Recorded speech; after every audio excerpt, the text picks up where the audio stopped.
sustular ama ben yeniden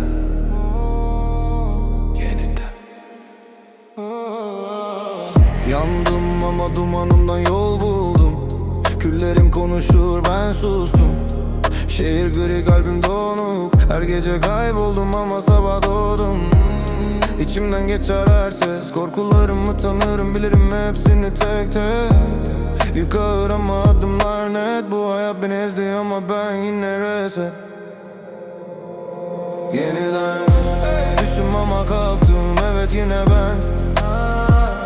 Yeniden kayboldum sokakta, buldum kendimi gene ben. Yeniden içimde fırtına var ama yönüm belli.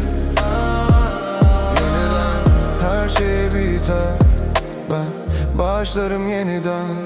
Sustular, ben duydum sessizliğin sesini. Zaman aldı elimden ama vermedi ekseni. Baktım aynaya, dedim yeter. Bu sefer ben yazacağım kaderimle.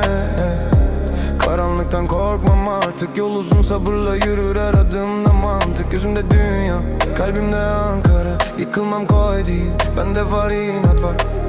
Dumanım yükselir, bas vurur içime. Kelimelerim silah, dökerim biter. Yeniden ben, yeniden doğuş, bu şehrin kalbinde attığı ilk nabız. Yeniden düştüm ama kalktım, evet yine ben. Yeniden kayboldum sokakta, buldum kendimi gene ben. Yeniden içimde fırtına var ama yönüm belli. Yeniden her şey biter, ben başlarım yeniden.